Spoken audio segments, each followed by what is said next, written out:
Nous sommes heureux de partager encore ces informations concernant l'immigration canadienne avec vous. Nous avons pris l'habitude de le faire de temps en temps pour vous informer tout simplement. Nous sommes un cabinet de consultants en immigration qui s'est donné le mandat de vous accompagner dans vos démarches en immigration canadienne ou tout parfois simplement vous informer. Je suis Eddie Balamboula, consultant réglementaire en immigration canadienne. Et aujourd'hui, je veux vous parler de l'annonce que le gouvernement vient de faire, de publier aujourd'hui même en ce qui concerne la maladie d'Ebola qui a refait surface dans certaines régions de l'Afrique de l'Est, en l'occurrence la République démocratique du Congo. Aujourd'hui, le gouvernement du Canada a annoncé certaines mesures qui entrent en vigueur déjà à partir de demain. Et je voudrais partager cela avec vous. De quoi s'agit-il? Il est décidé que toutes les personnes qui ont déjà obtenu un visa de résidence temporaire, c'est-à-dire visa visiteur, permis d'études, permis de travail, tout ce que vous avez comme autorisation déjà délivrée, déjà approuvée. Malgré ces autorisations, vous ne pouvez pas entrer au Canada parce que ces autorisations seront temporairement suspendues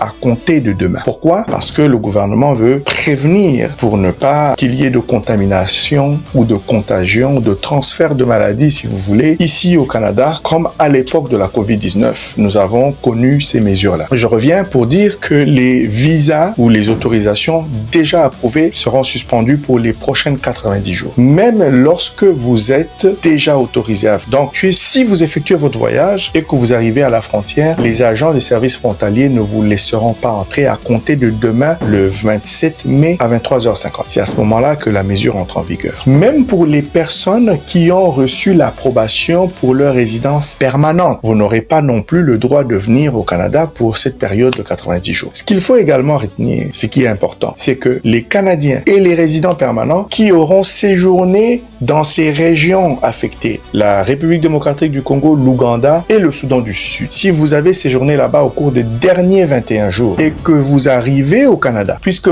l'entrée au Canada ne peut pas vous être interdite parce que vous êtes résident permanent ou citoyen canadien, à ce moment-là, vous êtes obligé de vous mettre en quarantaine pendant 21 jours. Vous devez avoir un endroit où vous mettre en quarantaine. Ça se faisait à l'époque de la COVID. Donc, si vous n'avez aucun endroit où vous mettre en quarantaine, le gouvernement fournira un établissement pour vous. Ça, c'est pour ceux qui n'ont aucun symptôme. Par contre, je disais, si vous avez des symptômes de maladie, vous serez mis en isolement dans un établissement hospitalier. Donc, ce qu'il faut retenir, c'est que le gouvernement a pris des mesures préventives. Donc, l'entrée au Canada sur le sol canadien, pour ceux qui proviendront de ces pays, la RDC, l'Ouganda et le Soudan du Sud, est suspendue. Les documents sont suspendus pour les prochains 90 jours, même si vous les détenez. Je vais aller plus loin. En fait, le communiqué va plus loin en disant que même les demandes, les décisions, en fait, ne seront pas rendues pour les prochains 90 jours également. Les personnes qui ont demandé une autorisation d'entrer au Canada, donc demande de visa visiteur, résident permanent, résident temporaire, c'est-à-dire permis d'études, permis de travail, les décisions ne seront pas rendues.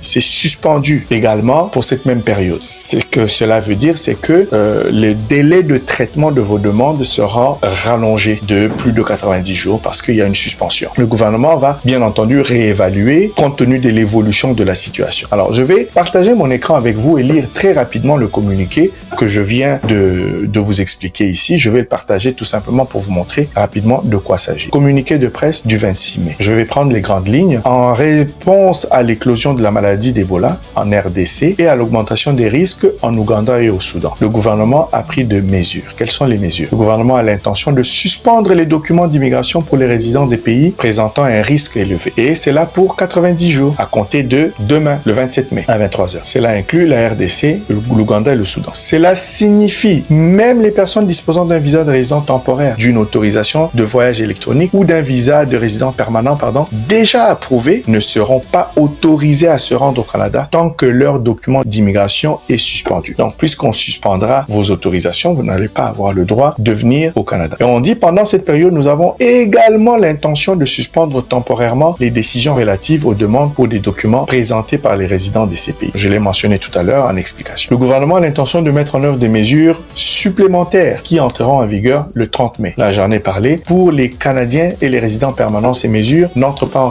en vigueur le 27, mais plutôt le 30, 3 jours plus tard. Et donc, je l'ai expliqué tout à l'heure, séjourner dans ces régions au cours des 21 derniers jours et qui ne présentent aucun symptôme devront se soumettre à une quarantaine de 21 jours. S'ils ne disposent pas d'endroit où se mettre en quarantaine en toute sécurité, un lieu approprié leur sera fourni. Les personnes qui se trouvent déjà au Canada ne sont pas concernées par cette mesure. Donc, le Canada a pris ces mesures en prévision également d'un événement important qui aura lieu, la Coupe du Monde, qui va arriver, qui va commencer au mois de juin. C'est en prévision de tous ces événements-là également pour éviter contagion.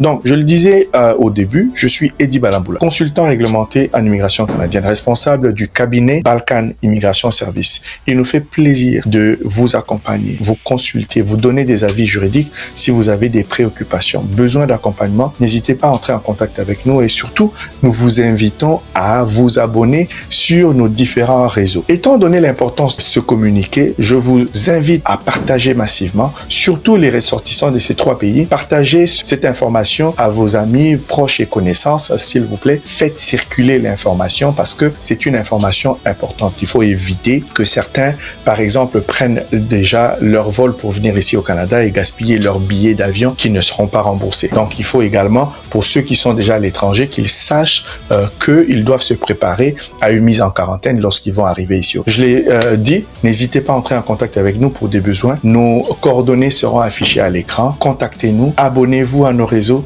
aimez les vidéos si vous les aimez bien sûr. J'espère que oui et nous allons en faire davantage. Merci et on se dit à bientôt.